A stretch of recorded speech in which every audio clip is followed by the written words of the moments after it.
ജെയ്ക്കോ നീറ്റിനോ വേണ്ടി +2 ശേഷം അല്ലെ 10ാം ക്ലാസ് കഴിഞ്ഞിട്ടോ ബ്രില്യൻറ്റിലേക്ക് പോകാൻ ആഗ്രഹിക്കുന്നവരാണ് നിങ്ങൾ. അങ്ങനെയാണെങ്കിൽ നമ്മൾ ഈ പത്രത്തിലും ടി വിയിലൊക്കെ കാണുന്ന ബ്രില്യൻറ്റിൻ്റെ റിസൾട്ടിൻ്റെ പിന്നിലുള്ള കാര്യങ്ങൾ നമുക്കൊന്ന് പരിശോധിക്കാം. ഞാൻ കഴിഞ്ഞ 2 വർഷമായിട്ട് ബ്രില്യൻറ്റിൽ ഇൻ്റഗ്രേറ്റഡ് ബ്രാഞ്ചിൽ പഠിച്ച ആളാണ്.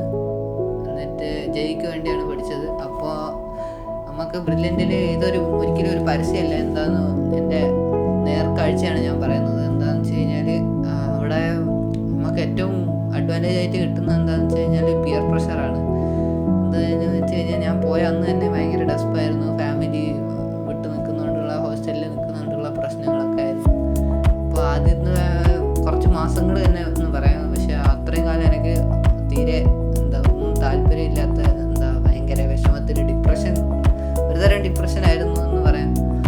അപ്പോൾ എന്തായിരുന്നു എന്ന് വെച്ച് കഴിഞ്ഞാൽ, അപ്പോൾ എൻ്റെ കൂടെ ഉണ്ടായിരുന്നവരൊക്കെ അതത് സ്ഥലങ്ങളിൽ കേരളത്തിലുടനീളമുള്ള ടോപ്പേഴ്സ് ആയിരുന്നു ഉള്ളത്.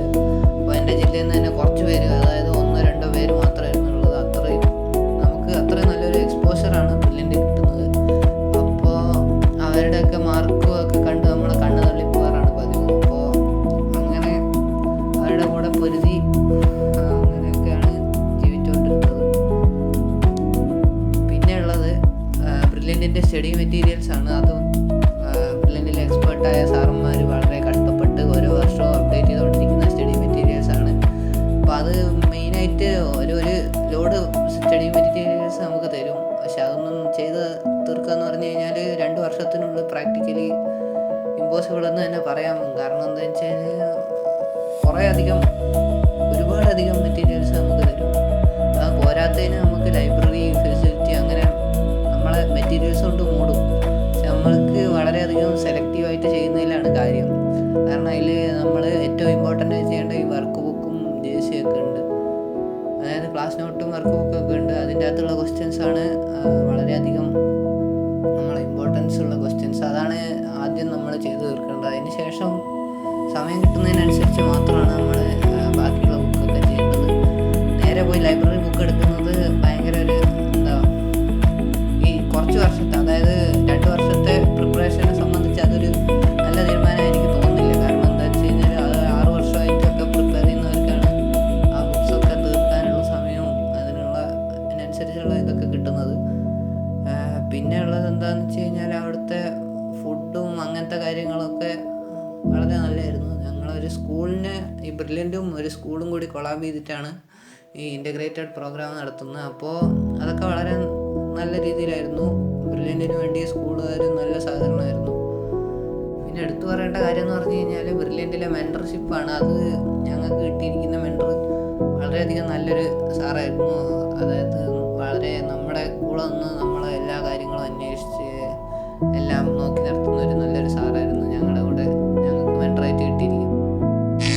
പിന്നെ ബ്രില്യൻറ്റിലെ ഡൗട്ട് ക്ലിയറൻസ് എന്ന് പറഞ്ഞു കഴിഞ്ഞാൽ ഭയങ്കര പേരുകേട്ട സാധനമാണ്. പക്ഷേ ഞാൻ ഒരു ഇൻട്രോവേർട്ട് ആയതുകൊണ്ടായിരിക്കാം ചിലപ്പോൾ എനിക്ക് അങ്ങനെ ഉപയോഗിക്കാൻ പറ്റിയിട്ടില്ല അത് കാര്യമായിട്ട്. കാരണം സാറിൻ്റെ അടുത്തൊക്കെ പോയി ചോദിക്കുക എന്ന് പറഞ്ഞു കഴിഞ്ഞാൽ എനിക്ക് ഇച്ചിരി പേടിയുള്ള കാര്യമായിരുന്നു.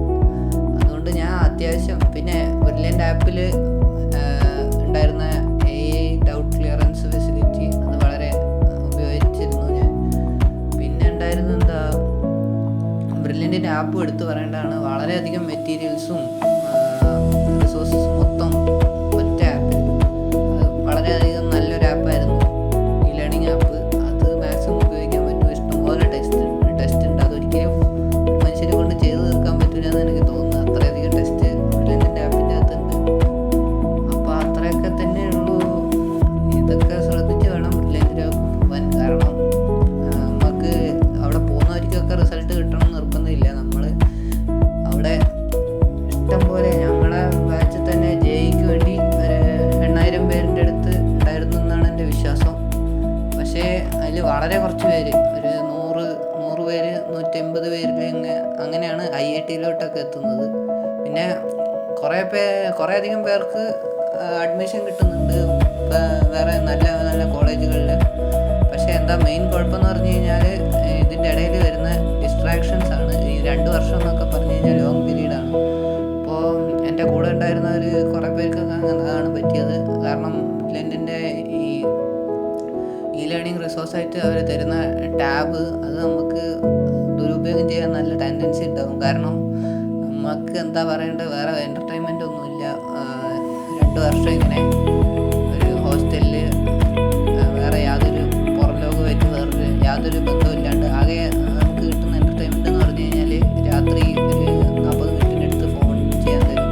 അതാണ് ആകെയുള്ള പുറംലോകമായിട്ടുള്ള ബന്ധം.